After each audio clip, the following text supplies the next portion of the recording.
Hey y'all, welcome to another Figma Friday. I'm Chris with Rocksauce Studios, and today we're going to be talking about rule of eights.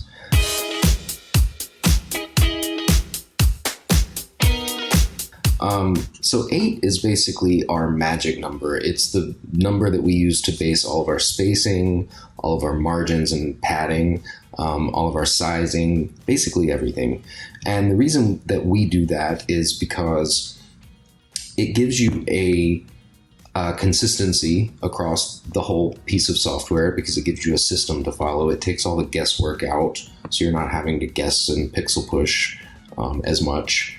And it also is a scalability thing, because most screen sizes are divisible by 8, and 8 is divisible by itself. So if you have a 1.5 ratio, for instance, it's going to scale evenly. So that's a few reasons why we do it. So let me just kind of show you in Figma how we do that and what it sort of looks like. So I'm just going to make a frame here, and we're going to make it, let's see, 320 by 120, 128. And let me scale up so we can see what we're doing. I'm going to put a grid on there, and in Figma, layout grids kind of work like this. So you've got a grid, a column, or a row. In this case, I'm going to put a grid first, and I'm going to size it to 8. I'm also going to make sure that my nudge in preferences, my nudge amount is set to 8, because that's going to help me. And I'm going to just do a couple more. So I'm going to do one column at a 24 margin, and I'm going to do a row same way, just so we can kind of see what we're doing here. And now you can see we have a nice little frame. I'm going to give it a 16 corner radius, because I'm going to make this a card.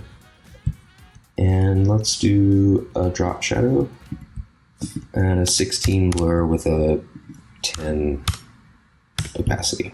All right. So now I'm going to go in and I'm going to make a little profile picture.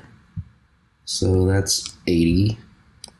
And it's 24 pixels away. As you can see, all my margins are consistent now, because I've kind of set up my little grid system.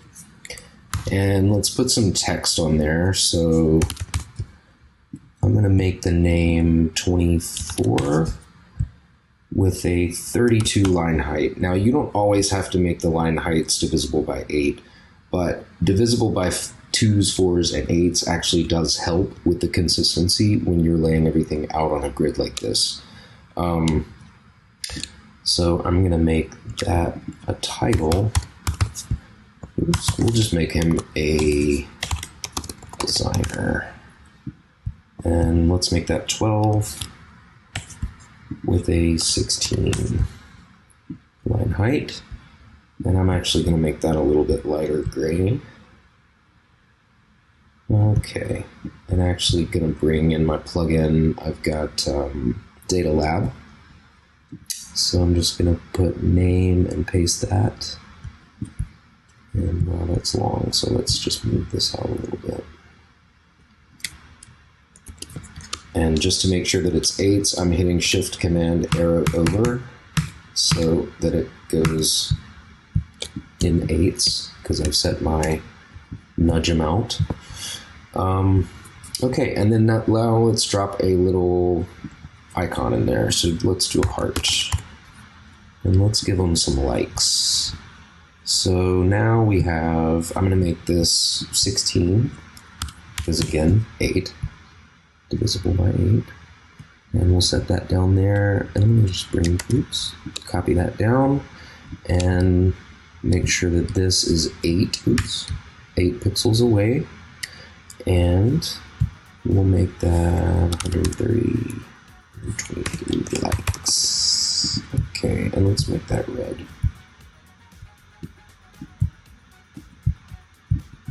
All right, now I'm going to just turn off the grid, which is actually Control G. If you go into the frame here and hide these, it actually deactivates the grid. So Control G will just hide it like that. Now let's drop in a little picture, and you can kind of see that basically all of my things now are, let's make it a guy, sorry. Okay, there's one. So now you can see that we have a nice little card with even spacing. It looks really nice and clean. And if I were to take this and make it a grid of cards, I would basically just make sure that all of my spacing is in 8s. And even if I stack them same way, I would just want to make sure that everything follows that nice grid system. And there you go. So that is the rule of 8s. Hope you enjoyed today's Figma Friday, and we'll see you next time. Bye.